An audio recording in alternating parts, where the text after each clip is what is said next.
Welcome everybody. Thank you for joining us here on the Infinite Prosperity Podcast. My name is Louisa Havers and I help high achievers, entrepreneurs and coaches lift the lid on life and business so that they can live at their highest value. Each episode we will bring you our favourite founders, CEOs and guest experts to share with you their insights and strategies to expand your wealth consciousness, your spiritual leadership and aligned business strategies. We know that living in alignment with your soul's mission is what fulfills you, and we are here to show you how to achieve this in an energetically aligned way. If you haven't already, be sure to claim your free abundance activation in the Akashic Records. Go to louisahavers.com/gift to unlock your abundance activation today. And if you'd like my support in having aligned success in life and business, then contact me at www.louisahavers.com and let's explore together if it's an aligned match. Get ready to live at your highest value and to expand into your next level of money as you elevate and receive more. You create more for others. Righty ho, let's dive into today's episode. Welcome back, everybody. Welcome to our conversation this week. I'm joined by the fabulous Himani Jain. Welcome. Thank you. So excited to be here. So love it. Thank you.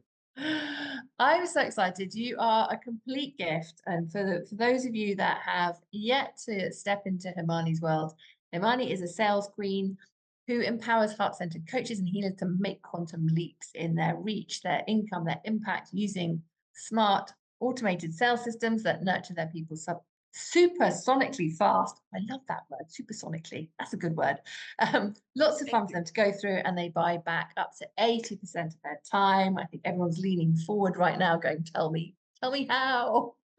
It's just a simple process. Start engaging with it and it just flows. I mean, that's the whole thing. I mean, you don't want to give your life away to your business, do you? No. We want to build up our businesses around our life so we can carry on having life and claim more of life. So I would love to hear a little bit about your journey, Himani. How did you get to do what you're doing today? Yeah, there's a whole story around it. So I knew nothing about sales, as honest as that, going back just about, I think, 6 years ago. In fact, I lost a whole, I'm trained as an interior designer. I mean, I've practiced that for like 15 years in the offline world, pretty successfully, done like huge projects. And slowly it started slipping away. And I thought that this is what I'm going to do for the rest of my life until my limbs work and my brain functions, because I was very good at it. But something happened. It just started slipping away. And I wasn't good at marketing. I wasn't good at sales.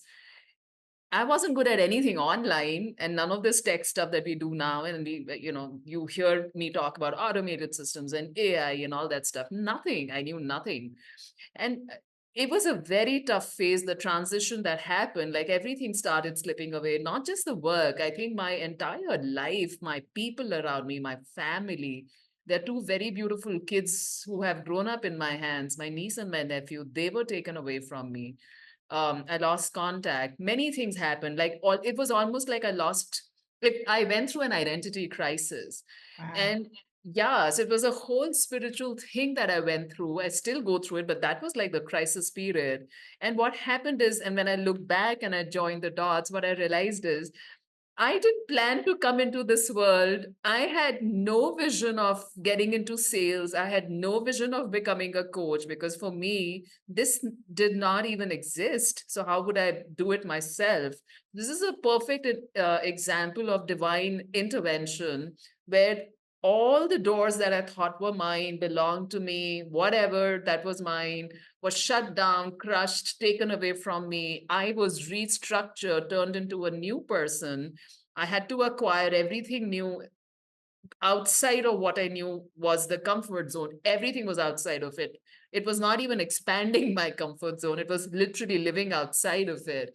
And the minute I started surrendering, because there was nothing in my control and it was very painful, the whole experience.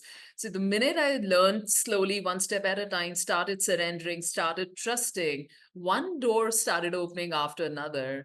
And amazing people came my way. I started working with two Karma Club Award winners. I mentioned because I had no access to them.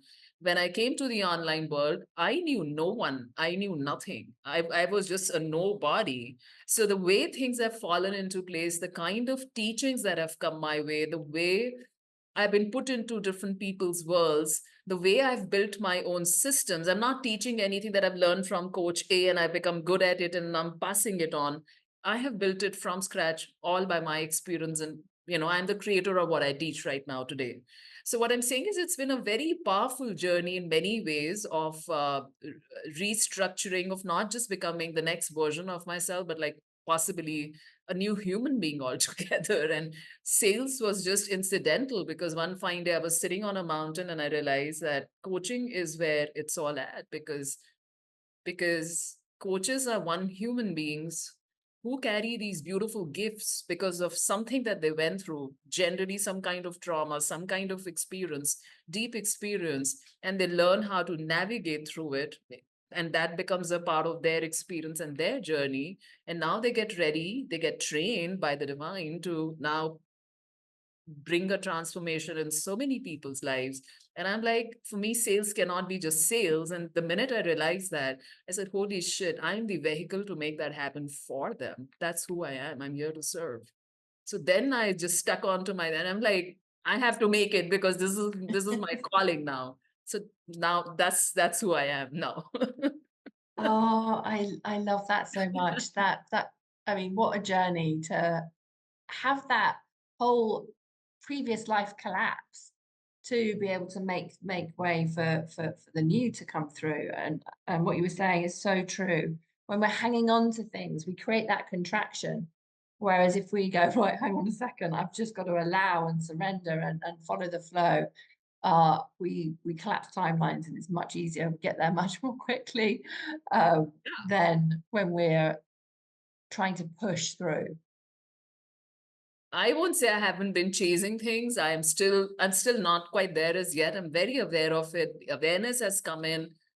But what I'm saying is it's a beautiful journey because now you see things very differently. When things pop up, you're like, okay, you are aware and you let it pass. It may take a little bit, but it's beautiful because the minute you let it go, it loses its power over you and you take your control back, if I may say it. And then Yeah. and then another door opens up and I'm just like, I've stopped looking at the end goal. Like I know the ultimate vision. I'm here to serve tens of thousands of coaches and I know that. But then how am I going to make it there? I don't know. And I'm allowing it to happen. Yes, that's it. That's so beautiful. I love it. I love it. So Thank I'm you. intrigued to hear, given your self-awareness, your spiritual journey, this world that we live in the online space, where we are living alongside so much technology. That I mean, it's incredible what we have in our hands that we're able to use. What do you see is the role of automation in a world where human connection is such a big priority for us to be able to, because we do business with people that we know, like, and trust. Relationships is everything. What Such a what Such a powerful question, absolutely, because I think especially after COVID, and we are human, so we crave human connection. And also after COVID, I've realized if you spend 2 minutes with someone online, I mean, online world is a crazy place. Everybody's a stranger. You don't get to meet with people tangibly, feel their energy, their bodies, their body language, not so much. And B, we are living in a world where people are craving human connection. People are Mm, craving to be heard. People are craving for that, even from a stranger, they're looking for some kind of a, I don't know what's the word. I won't say acknowledgement because then that becomes validation, which is not great. But in some sense, you're craving that connection. Yeah. So what I realized is when you use technology and you bring that in, see your business, if you want to scale, if you want to grow and scale in the online world, they always say that numbers is where it's all at. Now imagine having to humanize the connection with tens of thousands of people. You're going to go crazy. You're asking for trouble. You're going to get overwhelmed. And which is what the biggest problem in the online industry is. We all know mm, that. So what I have found is the best mix is the initial connection, the first outreach, as we call it in our world, or reaching out to a larger number of people, we automate a lot of that because then we let people raise their hands up or not, because Mm, that's up to them. mm, Also for a lot of different tasks, like, like I keep holding my workshops and my master classes. So if I want to remind them, I want to send them which are static messages, but I want to personalize it. I want to send them through my personal message inbox, not like send it out in an impersonal way. Or email also has a very poor open rate, so we do that. But I'm just saying, if I want to humanize it, I want to even send some voice messages to some people. So then what I do is I automate all of that. So that saves mm, me a lot of time. And then what happens is I have engaged some, now these are my whole, this is part of my process. At every stage, I create an obstacle. I create intentional obstacles so that people get a chance to go through those obstacles or not. So people who like to stay inside their comfort zone, people who are not yet quite ready to take the action, people who are not quite ready to move forward in your world, whatever it is that you're offering, they kind of drop off the grid. And the ones who keep moving, because imagine there are multiple stages, multiple touch points, multiple milestones, howsoever it makes sense, or multiple stages. And the ones who keep navigating together with you, of course, they don't realize that the journey was created by you, because that's what I do the best. But the ones who take action and keep moving, now you know who are your best people. Now, mm. now what you do is just that small number of people. Like if I use the automation as an example to connect with 1,000 people, now there may not be more than 100 people or 50 people at one given point in time with whom I can build a human connection. So I double down on building human connection, adding value, leaving voice notes, getting to know with them, maybe getting on a Zoom call. I can afford to do that. I spend time with my people. All my people inside my mini world, I know them. I know what's going on with them. I know, like, it's a one-on-one interaction. So Mm. they become like big fans and they keep moving together with me. They like to stay in my world because they see a lot of shift happening. So that's how I balance the two. I love it so much. I think you're absolutely right. We need that balance because, I mean, automation's beautiful because it can give you your time back. And like you say, then you're having conversations with the people who are ready to have conversations with, and that you can help because you've been able to set it up in that way. I think that's beautiful. I think there's a real place for both, and it's interesting how so many people you I mean, I'm sure you see these ads as well on Facebook and all the other places where people will use that marketing where they're sort of saying, well, that doesn't work anymore, that's rubbish, you've got to automate everything. um, Chat GPT is that can only do anything through Chat No, no, GPT, no, and I'm no, no. like, no. No. I talk about AI, and the other day I was sitting in my workshop. It's a closed environment, and I announced, suddenly I was going through a slide, and I looked up and I said, "Do you guys know? I'm going to share with you one secret. I still don't know how to use Chat GPT. I kind of know, but I'm not good at it. Like, I know, okay, this Yeah, exists. This is well, where that you go. This is where you put the prompts. But if you ask me to teach you, because I love to teach and share, I am not the person. Because for mm, me, I am the creator. Chat GPT can just it's great. It's a great productivity tool. And when I have the time, I'll invest the time and I'll get really good at it. That's a no-brainer. But for me, Chat GPT or any such tool just gives me a sum total of what already exists in the world of the internet.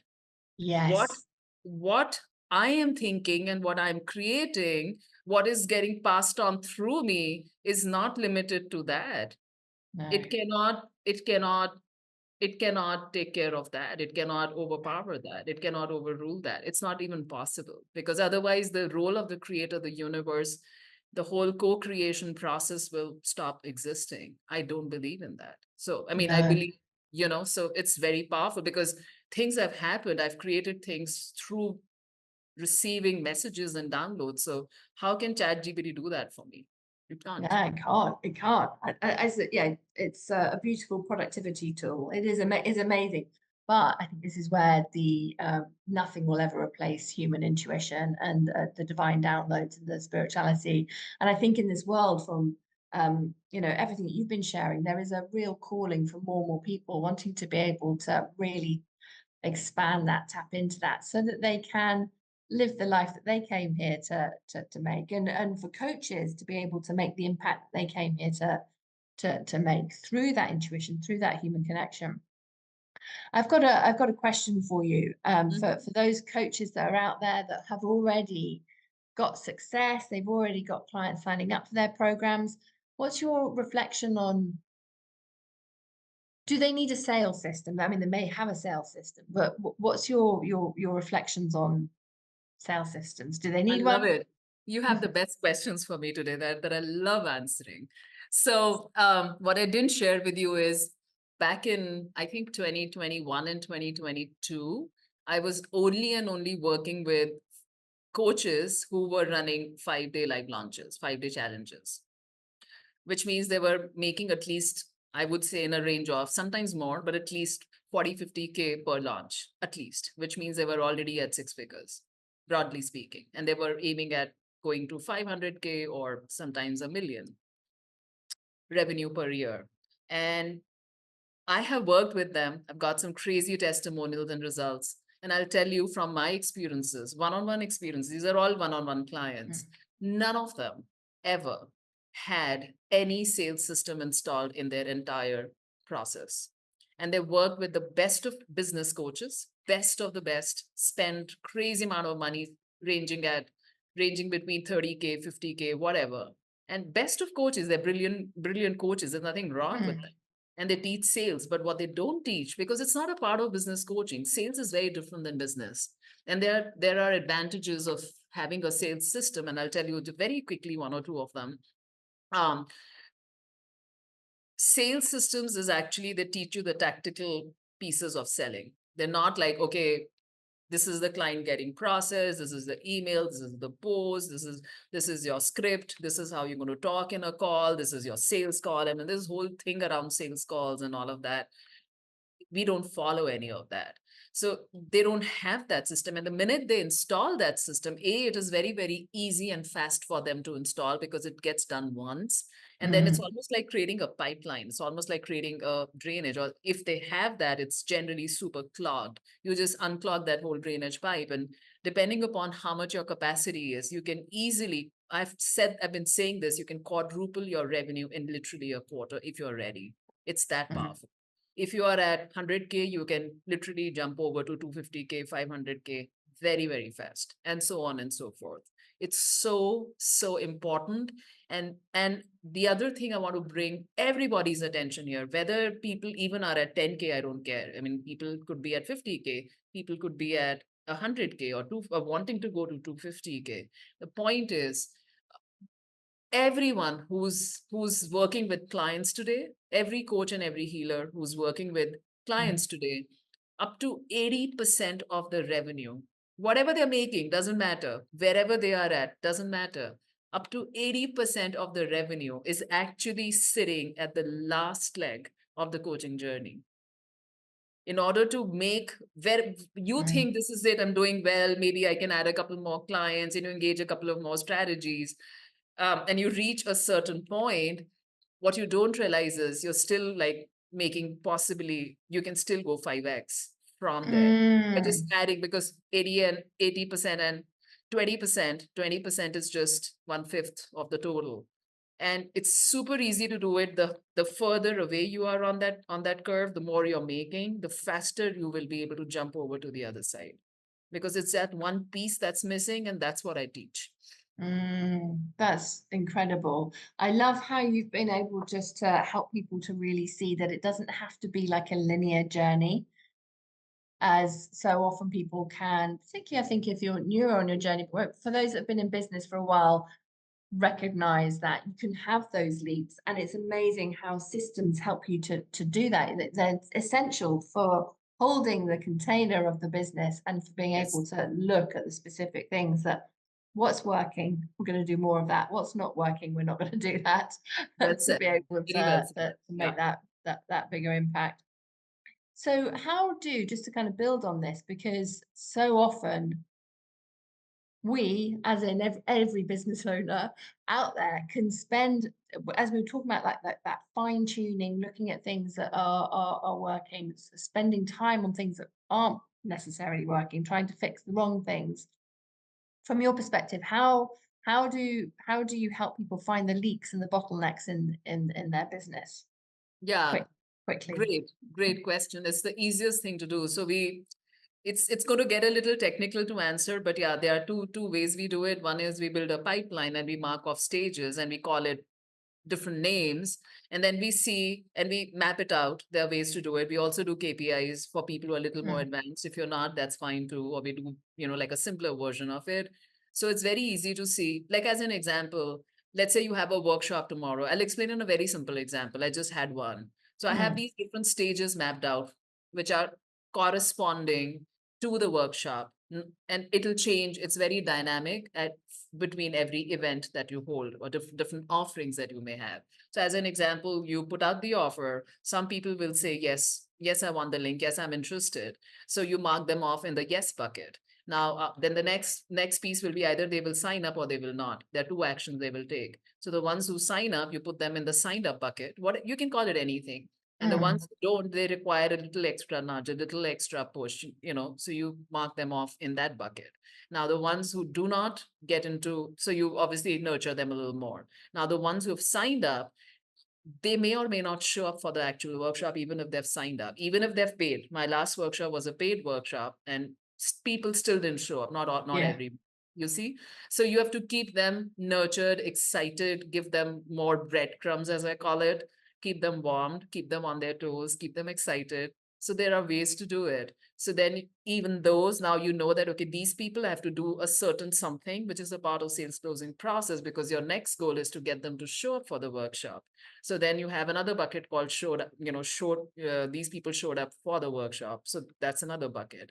Next is some people will watch the replay. Now you've got systems you can easily track who watched the replay or not. So then that's the replay bucket. Now your obviously goal is to get them to work together with you. Now there are different touch points you can build. Like I offer calls before that. People call them Mm. sales calls. I don't call them sales calls because they're not. And I've never sold anything to anyone ever.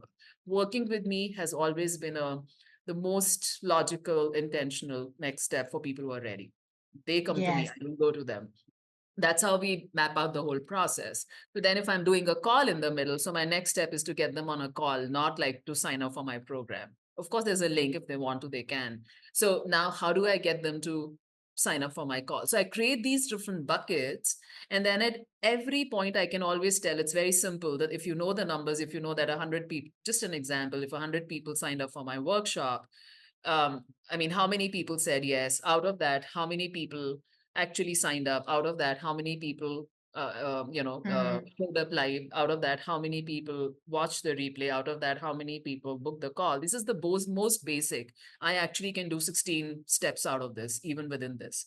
So Yes. now you have the number on a total of hundreds. It's very easy to map out the percentage, and you keep seeing what are the weakest, which stages are the weakest. When you make an offer, what happens? How much percentage of people drop out? How many people sign up? Mm. So what's your conversion rate? So wherever are your weakest areas, you start tweaking them. If you're getting objections, I mean, this is not for you, but a lot of people keep complaining about, oh, when we meet up, we get objections, people are not ready. And objections they're just a reflection. Like our life is a reflection of what we stand for, our energy, our thoughts. That's what we attract in our Yes. life. I mean, all of Yeah. us know that who are energy workers and healers and different kinds of things that we are practicing. Sales is exactly that. If you get objections, that's just a mirror of some information, some nurturing piece that you didn't do right beforehand. So like I call my methodology as um, persuasion, not persuasion, but persuasion. So what that Yeah. means is you do everything before they even show up in your call or sign up with you to work together with you. And that process is what I help my people map out. So Mm. they get so warmed up to you, like it's like a knob that you learn how to raise their temperature up so much that either if they can't contain and they're not ready, they're going to fall off the grid, they're going to drop off that container, that vessel. Imagine a boiling pot of water, and you Yes. raise Yeah. raise the temperature up, up, up, up, up. And the ones who make it all the way up, now they are ready to expand because you've nudged them, because you're like, they were sitting on the edge forever and they must have been wanting to do something with their life for the, I don't know, God knows for how long. And now they can't contain it because you've done something, and that something is what I teach. And then the only thing that they can do to answer their calling, to take the next step, because they can't contain it, is to come to you, because you were the one who was building all the touch points all throughout in the background without selling anything. They are going to knock at your door. They are going to want to know more. They are going to move together with you. That's how it should work. That's how it Yeah. becomes fun. And it's serving. You mentioned about serving. I'm here to serve, and I think true sales is of service. But if we're leading with that, how am I serving? How am I helping? It doesn't feel like sales. People love to buy. They love to buy. We buy what we want, don't we? Whatever it is, whatever price tag it is, we love to buy. We love shopping, and being able to be able to find solutions that are going to help us get the outcome that we Absolutely. want. Yep. Yeah, powerful stuff. And I think that everyone will be writing down, because there's so many times as people are growing that there will be different points along the way where there are leaks, there are bottlenecks. So often the business owner is the bottleneck, that squeeze point that happens for people. And then that's sure sign. You've got to look at something, tweak your system, something needs fiddling with to get that flow back in. Oh, there's so much gold here, Himani. Thank you so much. Thank you. Just to kind Thank of you. wrap up, what would you say are the top 3 tips then for entrepreneurs that have been listening to this conversation? 3 tips to get more clients. Number 1, don't be scared of jumping in on a call with your people. Do not think they are sales calls, because what you've been taught, everything, whatever connotation that you have in your mind about the sales calls, is just being planted in your brain, that it's not really actually true. Sometimes I feel it's been planted to keep us stuck. I also went through that, so I know it. It's like going on a date. Like, if I texted you and I started having the best conversation with you in text, and and we had, for the next 1 month, and we're like the biggest fans of each other, we fall in love. Will you come and will you say yes to marrying me without ever getting to meet with me? Yes. Meeting is so important. Putting the face to the conversation is so important in my world. There's nothing sales about it. We don't sell.